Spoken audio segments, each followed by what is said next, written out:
kesempatan yang bahagia ini kita seperti biasa sebelum sholat Jumat, setelah kita berzikir berbakti kepada Allah, semoga apa yang kita lakukan mendapatkan ridho dan berkahnya. Kesempatan ini saya ingin mengajak tentang fikih. Pertama yang kita akan kaji di kesempatan hari ini adalah tentang sholat dan syarat sahnya sholat. Sholat itu kita dituntut suci lebih dahulu, yaitu kita harus bersih dari hadas kecil dan hadas besar. Dan kita diwajibkan untuk berwudu sebelum sholat. Kalau kita tidak berwudu, maka sholat kita tidak sah. Maka kita pahami dulu dari mulai bagaimana kita berwudu. Kalau secara syariat, ini pelajaran anak TK, berwudu. Berwudu adalah menghilangkan hadas kecil dan hadas besar. Hadas kecil itu terdiri dari kotoran, baik kotoran binatang maupun kotoran manusia yang nempel di kulit, itu harus disucikan dengan berwudu. Nah, sedangkan hadas besar itu harus dibersihkan dengan kita mandi dulu. Maka itu sudah bisa kita lakukan berwudu itu, dimulai dari urutan membasuh tangan dan seterusnya. Tujuannya adalah untuk membersihkan najis-najis yang ada di tangan, mulut, hidung, muka, telinga, kaki. Itu harus bersih dari najis yang kelihatan, najisnya kotoran manusia ataupun kotoran binatang. Tapi di sini ilmu itu dari Allah, diberikan kepada Rasulullah lewat malaikat Jibril. Maka tentu yang diajarkan ke kita tentu itu adalah dasarnya ilmu. Bagaimana cara kita membersihkan najis? Kalau najisnya kotoran binatang atau manusia nempel di tangan kita, maka kita bersuci dengan air. Tapi bagaimana kalau kotoran itu ada di dalam perbuatan tangan kita? Ini yang dimaksud najis. Hukum yang diajarkan oleh Rasulullah, ilmu itu diberikan oleh Allah lewat malaikat Jibril. Tentu kita dibekali oleh Allah akal dan pikiran. Maka berpikirlah kamu tentang ayat-ayatku, berpikirlah kamu tentang hukumku. Maka ketika kita diberi hukum, maka kita harus berpikir bagaimana cara mengaplikasikan hukum di dalam tindakan kita untuk beragama. Maka disitulah diberi dasar. Orang beragama itu diberi dasar. Kita dengan awalnya itu dengan yakin, keyakinan, ketauhidan. Maka di situ yakin itu didasari dengan 3 hal: yakin bil lisan, yakin bil arkan, yakin bil qalbi. Ini dasar kita meyakini sebelum kita memiliki agama, memeluk agama, dan sebelum kita memahami hukum-hukum agama.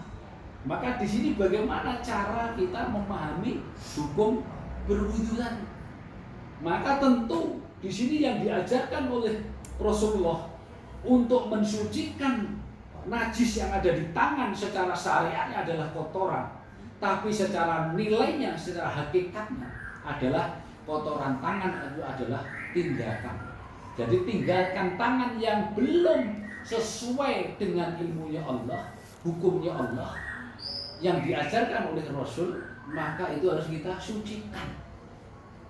Nah, ini kaitannya nanti apa? Nanti kaitannya di dasar untuk melengkapi syarat sahnya sholat, bahwa nanti ketemunya sholat dasarnya sholat kita harus tahu apa dasarnya sholat. Nanti selanjutnya kita kaji. Nah, bagaimana cara kita membersihkan perbuatan tangan kita supaya tidak najis di hadapan Allah? Kita bisa, tangan kita ketika najis bisa sembunyi dari manusia, tapi nggak bisa sembunyi dari Allah. Tapi kalau kotoran binatang atau manusia, kita nggak bisa sembunyi dari orang. Pasti bau orang lain juga kalau ada kotoran di sini. Nah, disinilah cara kita memahami hukum. Nah, ketika kita sudah begitu diajarkan berkumur, berarti membersihkan secara rasanya kotoran makanan yang ada di mulut kita. Tapi secara nilai dan hakikatnya kita membersihkan setiap perkataan kita. Tentu itu kotor. Kita kotor dan tidak itu isinya di dalam rasa kita. Ketika kita berkalimat, ketika kita ngobrol, ketika kita melihat, di situ punya kotoran. Maka disitulah harus disucikan mulut kita, dikumurkan di situ. Dan seterusnya kita membasuh tangan sampai ke lutut. Berarti di sini apa? Tadi perbuatan tangan secara terpisah.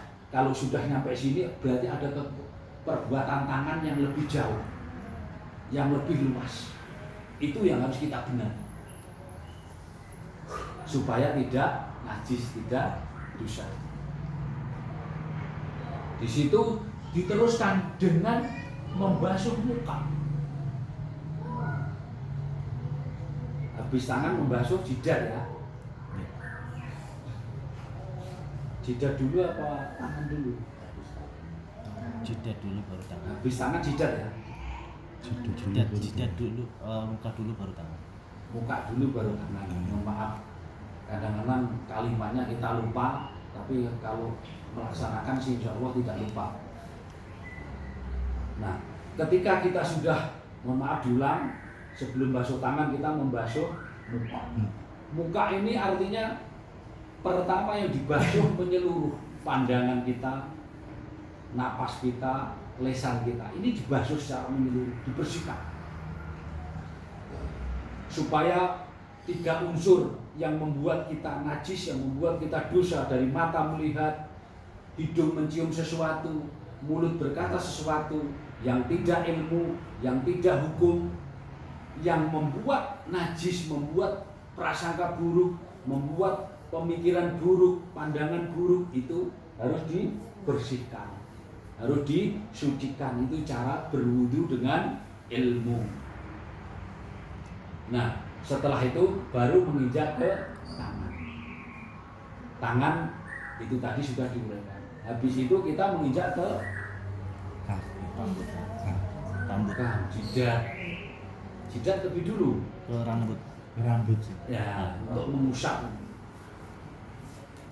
Kalau kita sudah mengusap seperti ini, ya, artinya kan bukan membersihkan keringat, bukan membersihkan kotoran saja yang kelihatan di sini. Di sini yang dibersihkan adalah apa? Cara berpikir kita. Diusap banyu. Ini yang dibersihkan, cara berpikir kita harus bersih. Nah, ini yang diusap. Kalau cuma begini, ini adalah membersihkan kotoran yang nyata, tapi kotoran akal dan pikiran kita ini nggak bisa dibersihkan dengan air, tapi dibersihkan dengan doanya, doa berwudu. Itu yang harus kita pahami. Ya, jadi yang dibersihkan adalah cara berpikir kita, karena akal dan pikiran kita selalu membuat salah dan dosa. Itulah najisnya akal dan pikiran. Nah, setelah itu kita membasuh telinga.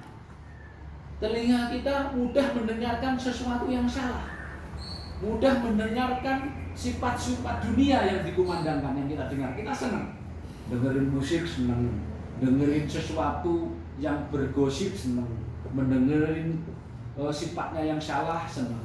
Tapi bagaimana kita membersihkan sifat-sifat yang salah yang kita dengarkan tadi? Coba maka telinga kita harus dibersihkan dari kotoran pendengaran.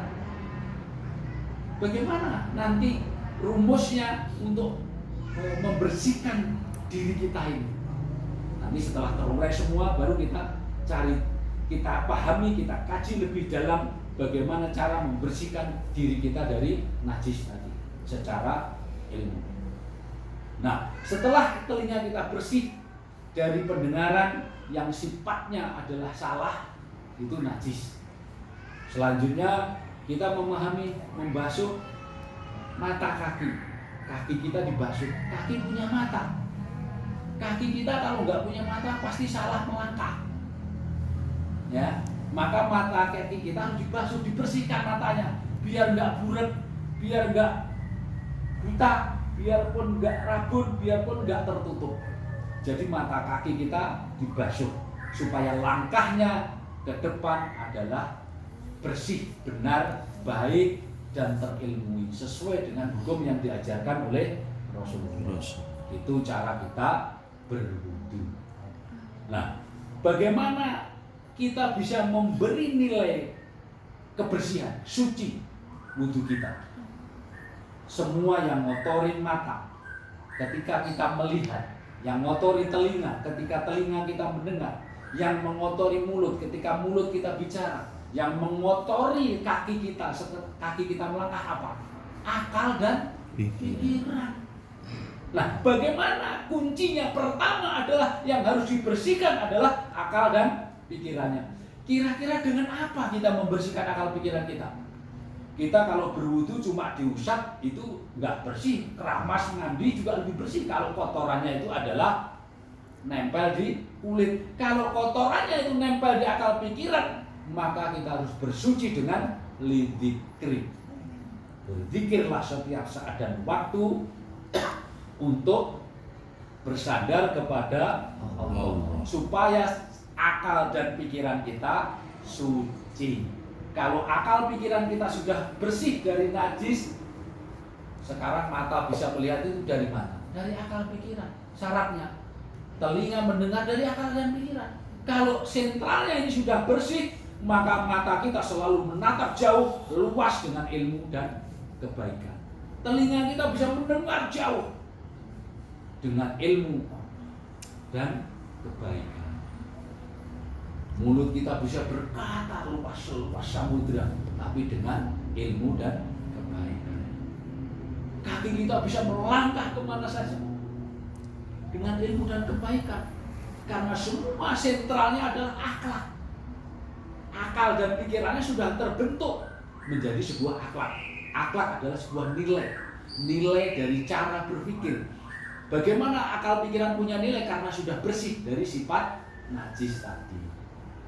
Nah, di situ baru setelah akal dan pikiran kita bersih, maka kita bisa sholat. Nah, sholat kita bisa sah nanti. Apa dasarnya sah? Kita bisa mengukur sholat itu sah atau tidak, bisa diukur secara ilmu. Secara syariatnya diukur wudunya tadi, tapi secara hakikatnya bagaimana kita mengukur wudu kita sah apa tidak? Maka ada syarat sahnya wudu. Airnya harus cukup. Nah, nanti jadi hukumnya terus belajar di situ.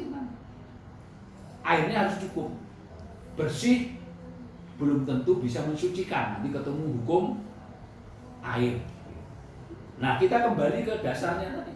Setelah kita mampu berwudu dengan uraian ilmu tadi, maka kita bisa melaksanakan sholat itu sah. Apa dasarnya kita sholat? Pertama adalah sholat untuk ingat kepadaku, kepada Allah. Itu ada di dalam surat Doha.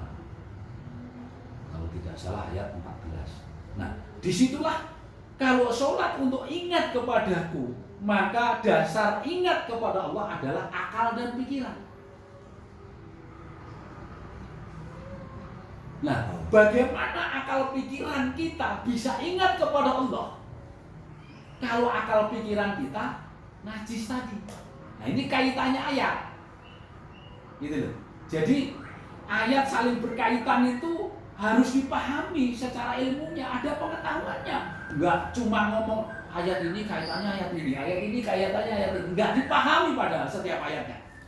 Jadi berkaitan secara ilmu, bukan berkaitan secara bilisan. Jadi berkaitan dengan ilmu baru disampaikan berkaitan perbuatan dan bilisannya. Iman itu 3 tadi kaitannya dengan dasar kita iman tadi. Maka di situ nyambung antara wudu dengan syarat sahnya sholat. Syarat sahnya sholat adalah wudu. Supaya wudunya sah, maka sholatnya akan sah pasti. Karena dasar sholat adalah akal dan pikiran. Nah, kalau sudah akal dan pikirannya itu sholat, sudah mampu mengingat Allah, maka di situ ada bil arkan. Sholat itu ada perbuatannya, maka di situ ada ayatnya. Sholat mencegah perbuatan keji dan mungkar. Berkaitan lagi bahwa sholat mencegah perbuatan keji dan mungkar. Kalau akal dan pikiran kita sudah bisa sholat, selalu bersandar kepada Allah, maka akal memerintahkan mata, telinga, hidung, mulut, kaki, tangan untuk berbuat baik. Betul apa enggak? Kalau akal pikiran jenengan nggak sholat, nggak bersandar kepada Allah, jenengan diperintah baik, sulit. Sulit nggak? Sulit. Contoh kecil, jenengan diperintah sholat. Secara syariat, jenengan sudah melaksanakan rukunnya sholat. Bacanya tertib, tartil, gerakannya sudah tartil secara syariat. Tapi hakikatnya, nilainya sholat, apakah kita mampu melaksanakan? Nah, disitulah yang harus kita pahami. Bagaimana kita bisa melaksanakan sholat itu dengan baik dan benar. Secara hukum syariatnya benar, secara hukum hakikatnya sudah benar. Itu butuh ilmu.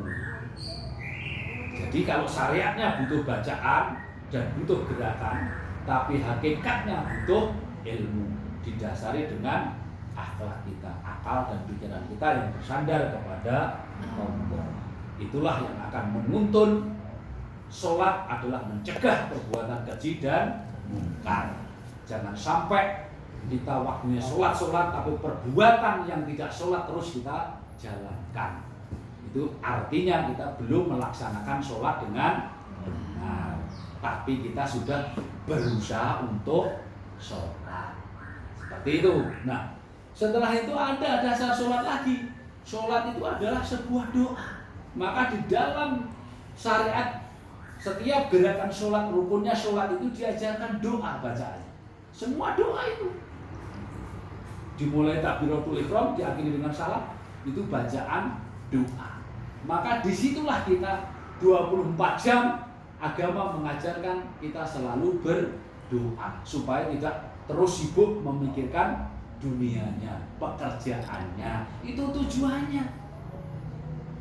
Diatur supaya jasmaninya itu mau menyempatkan waktunya untuk berdoa.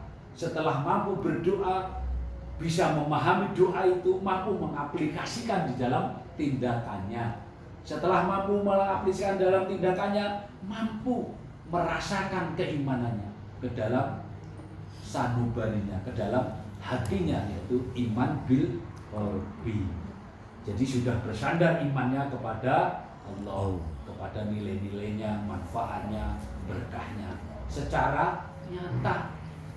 Jadi artinya hukumnya berarti secara syariat kita harus melakukan, tapi secara hakikat kita harus mampu menempatkan supaya ada nilainya ibadah kita. Gitu. Di sini tidak boleh saling menyalahkan, tapi harus saling mengisi. Jasmani kita tanpa rohani kita nggak bisa. Seperti mati. Jasmani tanpa rohani itu mati. Jadi ilmu syariat tanpa rohani, tanpa hakikatnya itu seperti itu. Nanti kalau orang mati ditempati hantu, kalau roh kita mati. Maka hakikat tanpa syariat juga nggak bisa. Seperti hantu, nanti nggak ada wujudnya. Ada suara, nggak ada wujudnya. Maka disinilah saling mengisi. antara iman bil qalbi, iman bil arkan, iman bil lisan. Itu sebuah kerangka keimanan. Itu nggak boleh salah satu dihilangkan, tapi harus diilmui, dilaksanakan di dalam kita beragama. Maka memahami agama tidak cukup hanya bisa membaca, tapi harus bisa memahami, bisa mengamalkan, dan bisa memberi nilai di dalam kehidupan kita untuk beragama. Bahwa agama mengajarkan yang baik, mengajarkan ilmu. Jadi tidak ada di dalam agama itu kalimat yang tidak baik. Di dalam agama tidak ada cara berpikir yang tidak baik. Di dalam agama tidak ada perasaan yang tidak baik. Di dalam agama tidak ada hati yang tidak baik. Yang tidak baik adalah kita. Kita kesulitan untuk memahami agama. Rata-rata kita sudah hiruk pikuk, sibuk, saling menyalahkan. Hanya sekedar kalimat, hanya sekedar huruf, hanya sekedar bacaan. Tapi tidak pernah memahami bagaimana nilai yang diajarkan di dalam bacaan tadi, di dalam ayat tadi, di dalam kalimat tadi.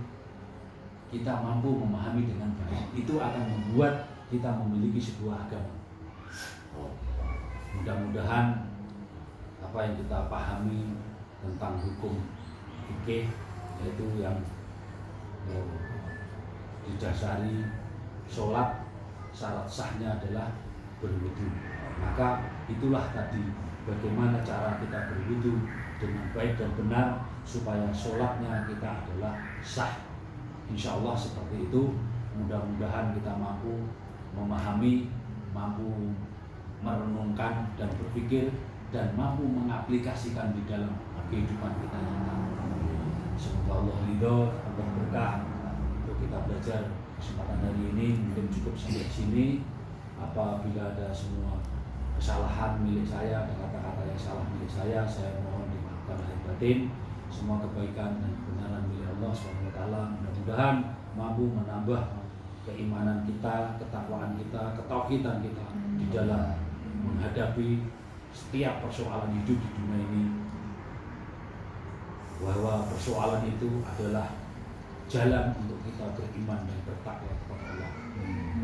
Assalamualaikum warahmatullahi wabarakatuh. Waalaikumsalam. Al-Fatihah.